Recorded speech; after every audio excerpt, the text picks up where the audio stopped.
Hotel ইন্টারকন্টিনেন্টালে Dhaka chamber of কমার্সের আয়োজনে বেসরকারি খাতের প্রত্যাশা নিয়ে চলছে প্রাক বাজেট আলোচনা। সরাসরি চলে যাচ্ছে সেখানে। এটা যদি করা হয় সেক্টরটা বেনিফিটেড হবে। আরেকটা কথা বলি, আমরা সবসময় কথা বলছিলাম যে ট্যাক্স জিডিপি রেশিও নিয়ে। আবার জিডিপি যদি $460 বিলিয়ন হয় sir, 12% is coming from the agriculture which is absolutely tax free, থাকে না। Informal sector contribution is 43%। there is a no tax. Informal sector কোনো ট্যাক্স দেয় না, ট্যাক্স বার্ডেন দেওয়া হয় না তাদের। আপনার গার্মেন্টসে গার্মেন্টস এক্সপোর্ট ওরিয়েন্টেড ইন্ডাস্ট্রিগুলো গেট সাম ট্যাক্স বেনিফিট। তাই বাকি থাকলো আপনার কত, $200 বিলিয়ন অথবা $180 বিলিয়ন।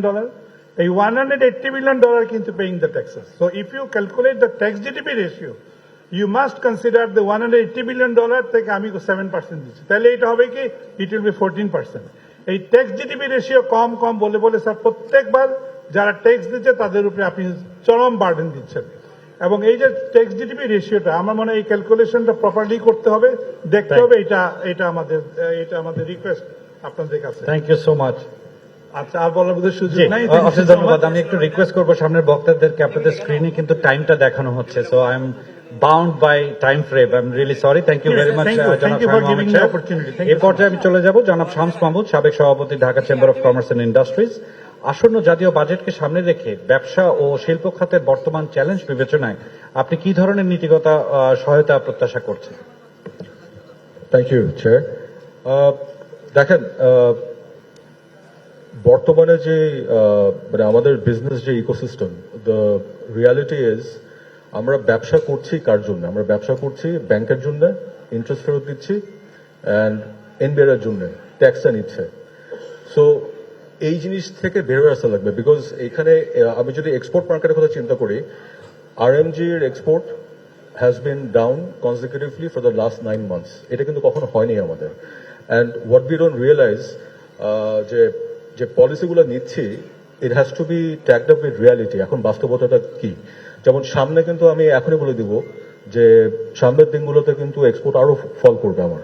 ফল করবে কি জন্য? যেমন European Union, our biggest market, যেখানে ভ্যালিডেশন করে থাকি আমরা, ওখানে আপনার একটা নতুন আইন ইমপ্লিমেন্ট অলরেডি হয়েছে, বাট ফুল এফেক্ট আসবে অগস্ট মাসে, এক্সটেন্ডেড প্রডিউসার রেসপন্সিবিলিটি, ইপিআর। তো যখন ইপিআর হবে তখন কিন্তু numbers of quantities being exported will come down.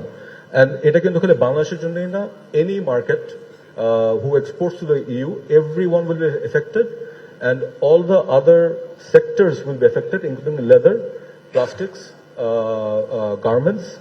And এখানে যেটা হবে, তখন কিন্তু আরো একটা ভলাটাইল সিচুয়েশন আমরা পড়বো, যে প্রাইস কাটিং। আমাদের বাংলাদেশের আনফর্চুনেটলি আমাদেরই দোষ যে এত বছর আমরা ব্যবসা করে we haven't been able to develop partnerships.